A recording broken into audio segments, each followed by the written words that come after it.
Now, the Commission tasked to investigate the violence that characterized the Ayawaso West Wuogon by-election says the establishment of a SWAT unit at the National Security Council Secretariat is unconstitutional. In its report, a copy of which is exclusively available to JoyNews, the Commission led by Justice Emil Short found that the unit was instituted between 2010 and 2012 despite the fact that Ghana's constitution frowns on it. We will delve more into that, but first here are excerpts of that report, extracts of that report in this News Desk report. The Commission recommends that the structure of reporting within the national security setup needs to be revised. In the current scheme of things, the technical person who also occupies the statutory security position, being the National Security Coordinator, is consigned to a fourth-level position in the reporting strata. It is recommended that he is elevated. The Commission recommends that the police should review their recruitment procedures and install merits-based criteria to ensure that the most qualified and not the most well-connected persons are enlisted. The Commission also urged the Electoral Commission to explore the possibility of resorting to electronic voting or some other method which does not depend on physical ballot boxes. Also, the Commission recommended the criminal prosecution of Mr. Ernest Akomia, alias Double, for the unauthorized possession of firearms. The Commission also recommended the criminal prosecution for the offense of assault, to wit, the slapping of Mr. Samuel George by Mohammed Suleimana. DSP Samuel Kojo Azugu's immediate removal from command responsibility at the Ministry of National Security, given his failure to appropriately command and control the SWAT team, was also recommended. For the Minister in charge of National Security, Mr. Brian Champong, the Emil Short Commission recommended that he is reprimanded for his ultimate responsibility as Minister in authorizing an operation of that character, and on a day of an election, the Executive Secretary of the Emil Short Commission, Ernest Kofi Abuchi, is satisfied with work done. On the other hand, the MP for Ningo Prampram, Sam George, is skeptical about the full implementation of the recommendations of the Emil Short Commission. Multiple gunshots heard at the scene of an otherwise peaceful election. An MP was assaulted in the process.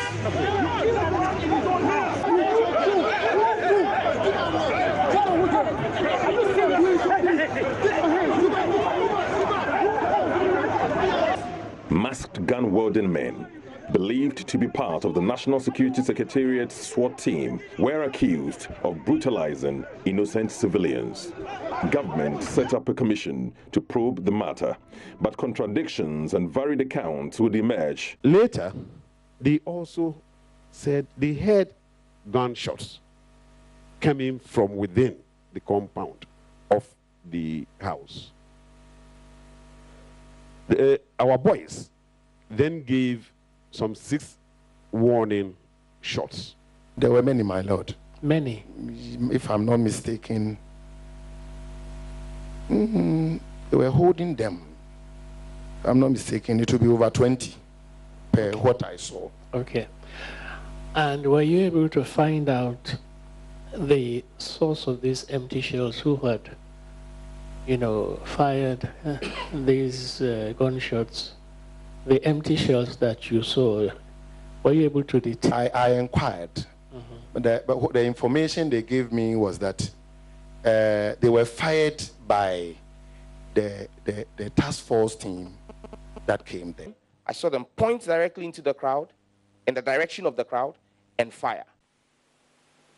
So they fired a warning shot. This made them to retreat and started to run helter-skelter. For the angle, I don't know for warning shot, but mostly once it's targeted at this one, for warning shot I think mostly it should be up. So once it's targeted at an object below the height of maybe a normal human being, then I don't see it as a warning shot. And therefore you conclude that they were potentially aimed? They were not aimed at a tree, but aimed. I may say so. The Commission concluded its work and submitted its report to the President on March 14. Article 283 of Ghana's Constitution requires the President to cause a publication of the Commission's report together with a white paper within 6 months. If the President decides not to do so, he must give reasons. For now, the scars of the violence still remain. Somebody is over there now enjoying. He just shoot me. He wanted to shoot my life.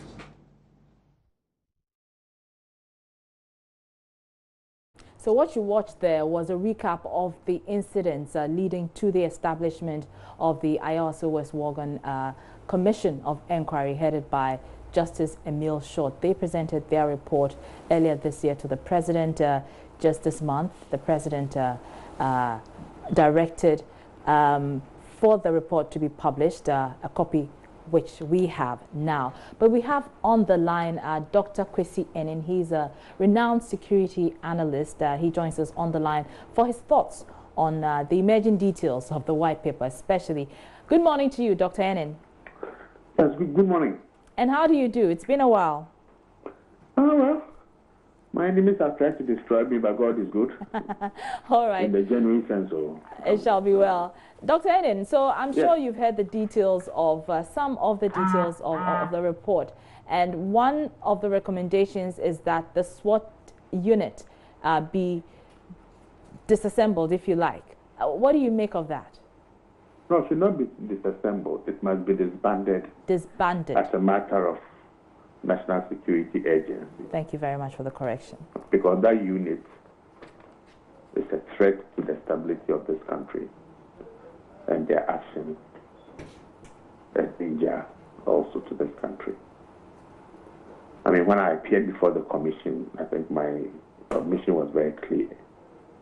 You cannot have a force whose recruitment, equipping, financing, operational discharge, and performance are not subject to parliamentary oversight.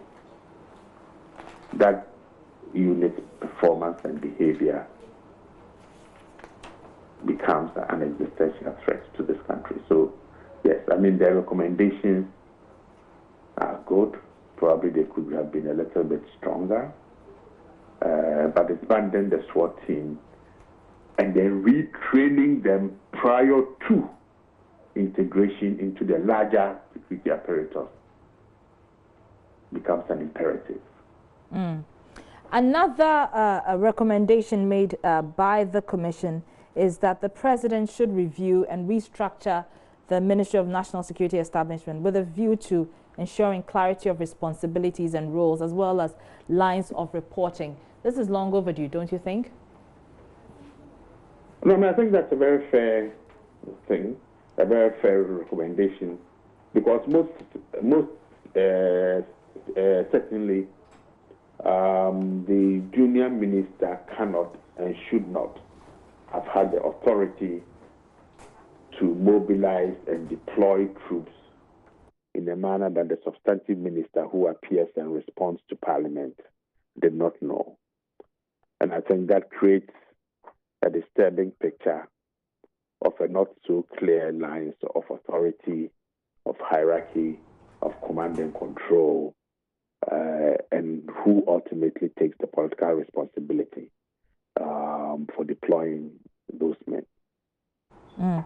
Indeed, the report also indicates that the Minister of State appointed to the presidency at the Ministry of National Security, and I believe that should be Brian Achampong, should have a clearly delineated role with responsibilities indexed to that substantive sector minister.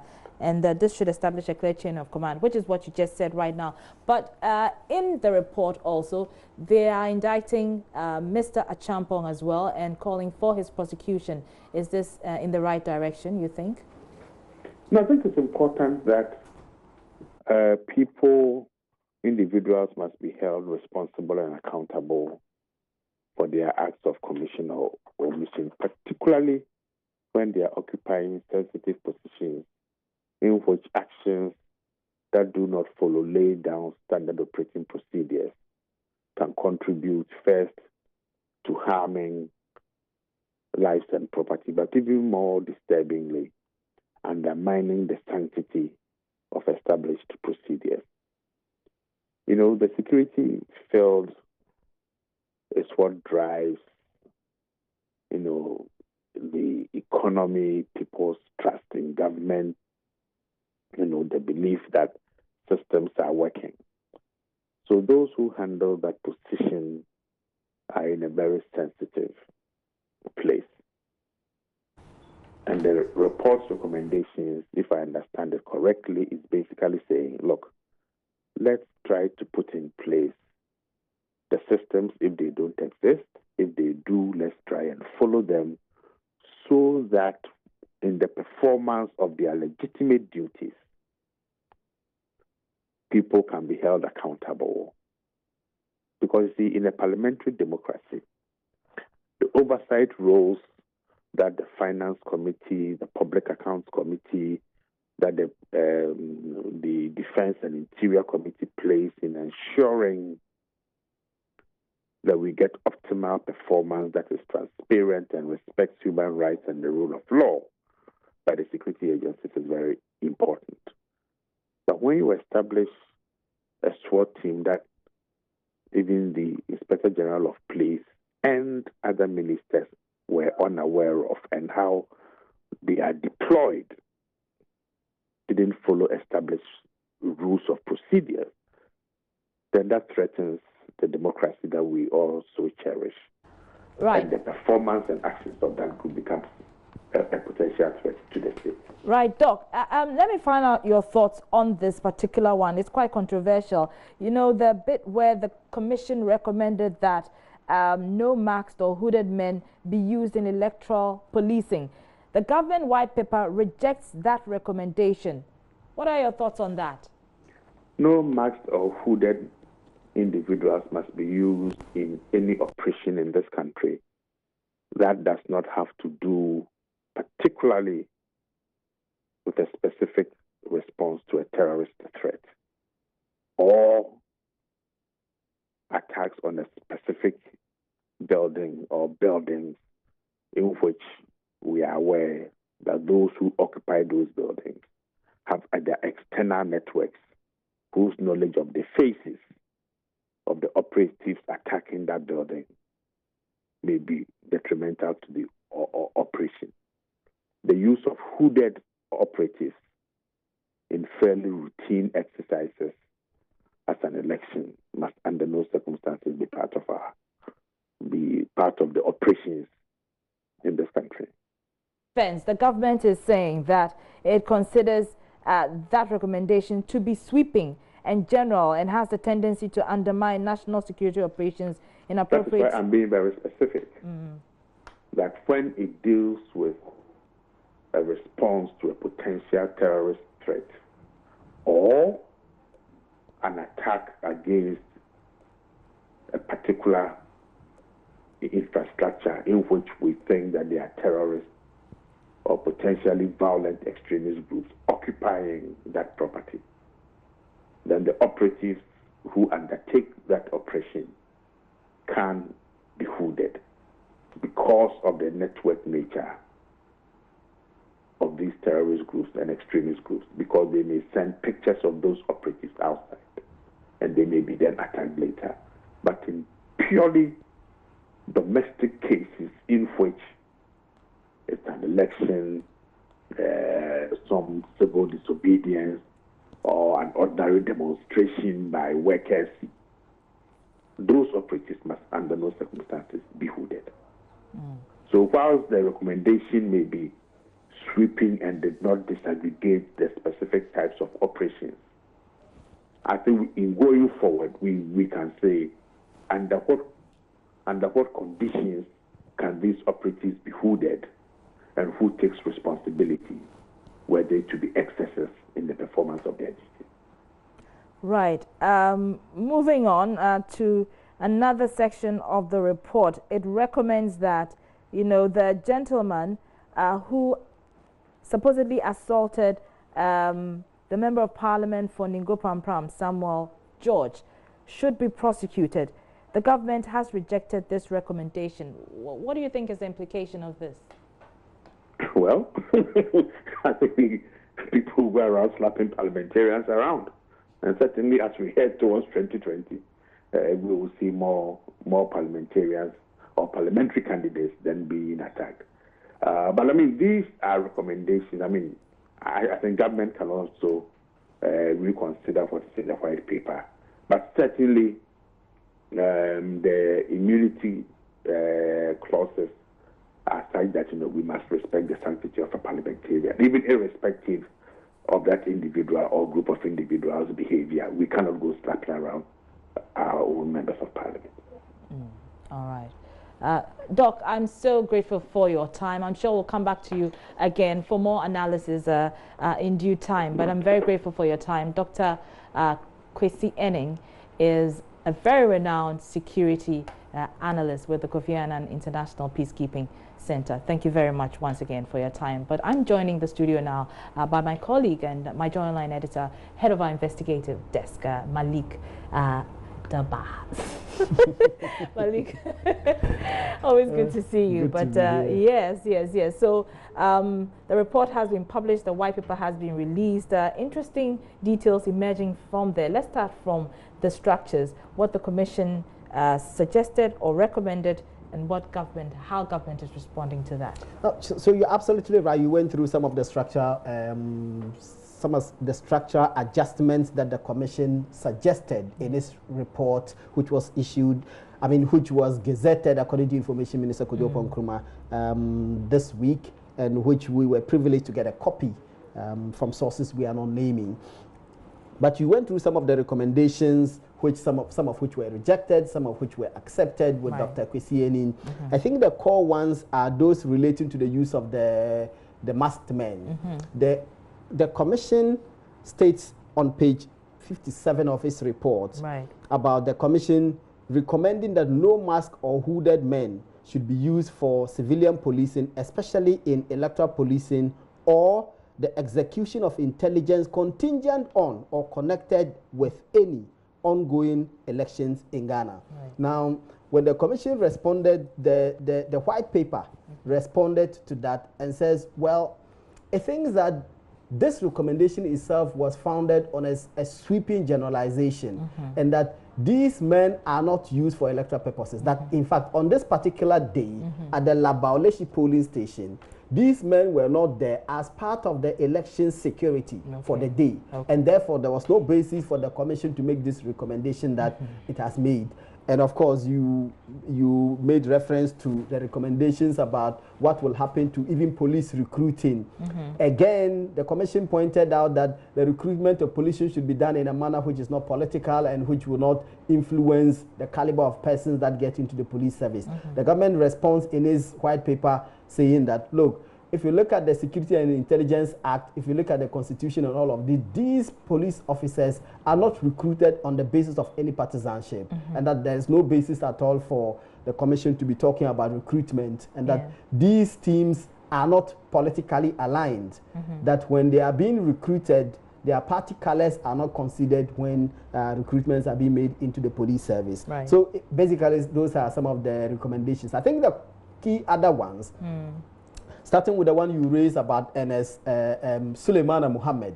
So Mohammed Suleimana is a guy who slapped Sam George. And when he appeared before the Commission, he did tell the Commission members that had he known that Sam George was a member of Parliament, he would not have slapped him. He pointed out that he did not know that Sam George was a member of Parliament and that Sam George insulted him and his ethnic group. It was at that point that he slapped him.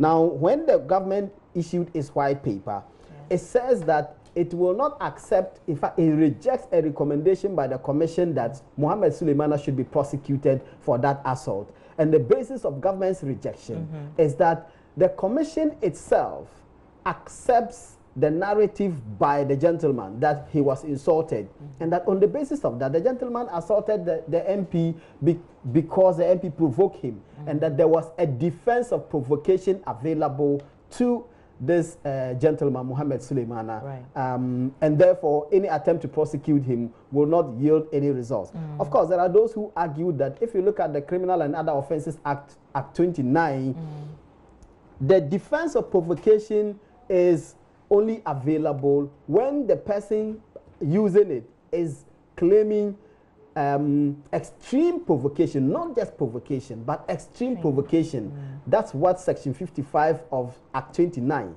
is saying. It's only in the case of extreme provocation that you can say, well, I acted uncontrollably when I slapped this person, but not just provocation. And this is what some lawyers argue, that they do not agree. What would you define as extreme provocation? Well, so there are parameters that the law gives. For example, the examples that are cited, if you find somebody sleeping with your wife there and then, that's extreme provocation. If you hit the person and you kill the person and you go to court, the defense of provocation is available to you. Very well. So those are examples of extreme provocation. And some lawyers argue. Is this allegation that he insulted his tribe members, is that tantamount to extreme provocation? That will be difficult to prove, but of course it will be left to an impartial judge to make a determination whether that constitutes extreme provocation as required by the law, on the basis of which somebody can use it as a defense. One of the other recommendations that was made related to double, the guy we all heard at the double, double is at Ernest Akumia.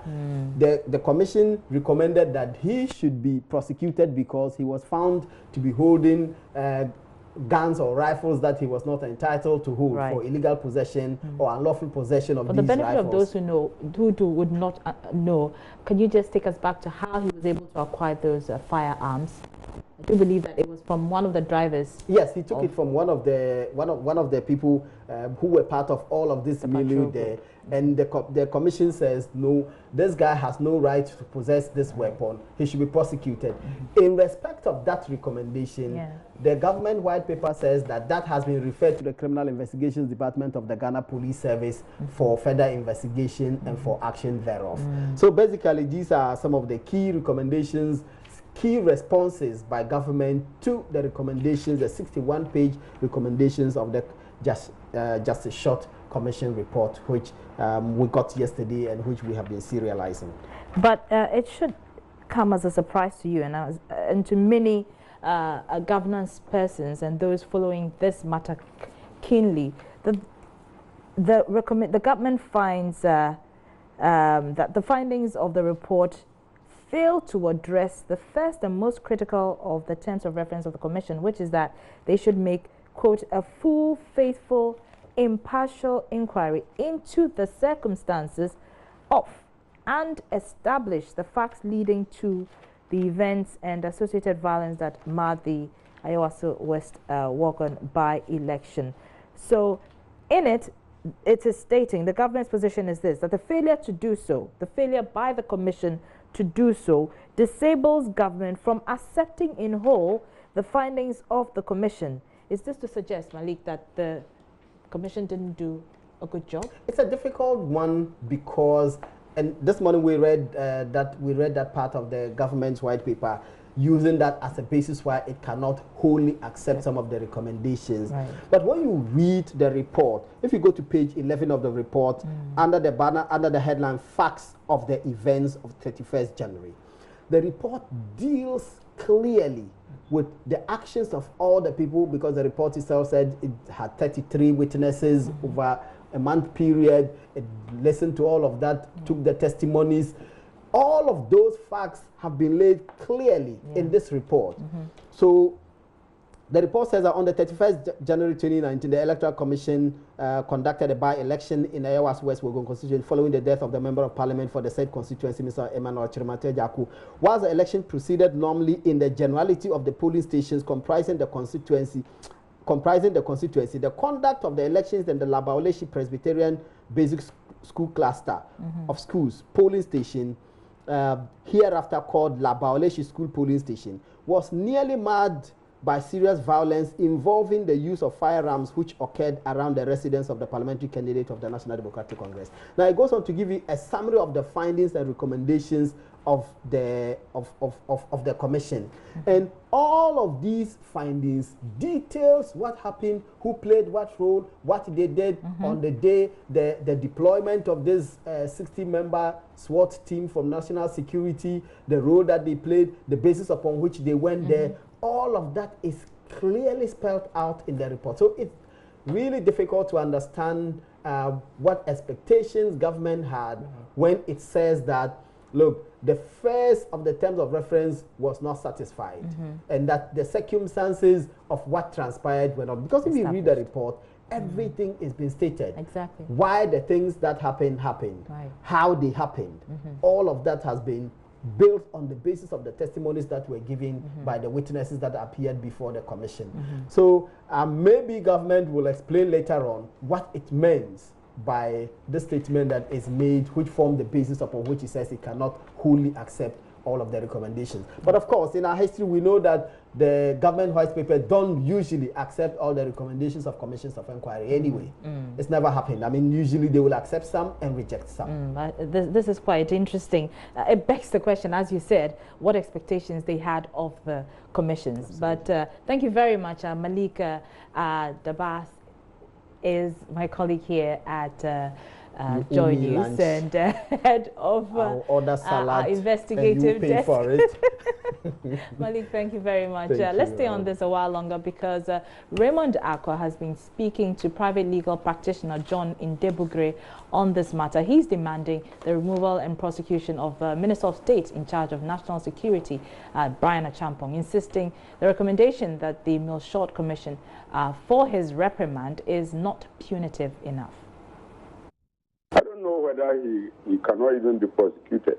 Because, I mean, if he is the one who authorized this unlawful operation, he ought to answer more seriously than just even being reprimanded or being removed. You see, we must set examples, very stringent examples to public office holders, so that they will know that when you are holding these offices, they are very temporary. But people take them and behave as if they are going to be there forever. And they do things that lead to a lot of harm to other citizens.